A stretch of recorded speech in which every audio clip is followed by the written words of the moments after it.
7 अक्टूबर 2023 को हमास ने इजराइल के ऊपर अभी तक का सबसे बड़ा और ऐतिहासिक हमला किया था, लेकिन इसके करीब एक हफ्ते बाद 13 अक्टूबर 2024 को इजरायली सेना ने गाजा पर जमीनी हमला कर दिया था। लेकिन इसके बाद ही मिडिल ईस्ट में यमन का हूती इकलौता था जो 2000 किलोमीटर की दूरी पर होने के बावजूद भी इजराइल पर हमले कर रहा था, और तब से लेकर अब तक हूती के हमले बदस्तूर जारी हैं। हूती की मिसाइलें और ड्रोन लगातार इजराइल के दिल यानी तेल अवीव को जख्मी कर रहे हैं। लाल सागर से शुरू हुए हूती के हमलों ने अब इजराइल को चारों तरफ से घेर रखा है, और मौजूदा समय में हूती इजराइल को अपना रौद्र रूप दिखा रहा है। और इसी कड़ी में हूती ने एक बार फिर से इजराइल के ऊपर एक बैलिस्टिक मिसाइल से हमला किया है। हूती ने तेल अवीव पर हाइपरसोनिक बैलिस्टिक मिसाइल फायर की, जिससे पूरे शहर में भगदड़ मच गई। जहां तहां लोगों की भीड़ अपनी जान बचाने के लिए अंडरग्राउंड बंकरों की तरफ भागने लगी। इस हमले को लेकर टाइम्स ऑफ इजराइल का कहना है कि बम शेल्टर में भागने के लिए मची भगदड़ में 18 लोग घायल हो गए।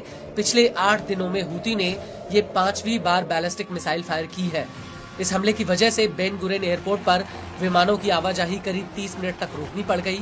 इसी दौरान यूरोप से 5 विमान आ रहे थे, जिन्हें एयरपोर्ट से दूर रहने की हिदायत तक दी गई। हालांकि इस हमले को लेकर आईडीएफ का कहना है कि यमन से दागी गई एक मिसाइल को इजराइल के हवाई क्षेत्र के बाहर ही इंटरसेप्ट कर लिया गया, लेकिन इंटरसेप्टर मिसाइलों का मलबा गिरने के खतरे को देखते हुए हवाई हमलों के सायरन बजने लगे थे। इस सब के बीच आपको ये भी बता दें कि हूती के इस हमले से पहले 26 दिसंबर 2024 को इजराइल ने यमन के हूती के कई ठिकानों पर हवाई हमले किए थे। इजराइल ने यमन के सना इंटरनेशनल एयरपोर्ट पर एक हवाई हमला किया था। जिस वक्त ये हमला हुआ उस वक्त WHO के मुखिया टेड्रोस गैब्रियासिस और उनके कई सहयोगी एयरपोर्ट पर मौजूद थे। इस हमले में उनके विमान के चालक दल में से एक सदस्य घायल हुआ, जबकि 2 लोगों की मौत हो गई। यह जानकारी UN न्यूज ने दी है। दरअसल जिस वक्त इजराइल ने एयरपोर्ट पर हमला किया उस वक्त WHO के प्रमुख यमन से उड़ान भरने की तैयारी में थे, और इजराइल की मिसाइलें उनके काफिले से महज कुछ ही दूरी पर आकर गिरी थी। और इसी दौरान हूती के मुखिया सैयद अब्दुल मलिक हूती भी अपना भाषण दे रहे थे।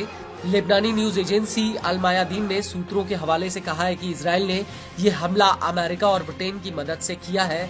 वहीं इजरायली न्यूज YT न्यूज का कहना है कि इस हमले में इजरायली एयरफोर्स के करीब 100 जेट्स ने हिस्सा लिया। न्यूज एजेंसी के मुताबिक इजराइल का हूती पर यह अभी तक का सबसे बड़ा हमला है। इस हमले में सना एयरपोर्ट का कंट्रोल टावर निष्क्रिय हो गया। इसके अलावा वहां खड़े कई विमानों को नुकसान हुआ। इस हमले को लेकर PM नेतन्याहू ने भी कहा कि जब तक हूती का निपटारा नहीं हो जाता तब तक हमले जारी रहेंगे। אנחנו נמצאים במלחמת התקומה, דור המכבים של ימינו, ולפני שעה קלה חיל האוויר תקף מטרות של ארגון הטרור החותי בתימן, גם בקו החוף וגם בצנע. אנחנו נחושים לגדוע את זרוע הטרור הזה של ציר הרשע של איראן. אנחנו נתמיד בזה עד שנשלים את המלאכה. आपको बता दें कि IDF ने होदियादा बंदरगाह पर भी कई बिजली घरों को निशाना बनाया। YT न्यूज के मुताबिक इजरायली एयरफोर्स के विमान मिस्र और सऊदी अरब के करीब से होकर गुजरे, और फिर यमन से कुछ ही दूरी पर उन्होंने सना पर मिसाइलों की बरसात कर दी।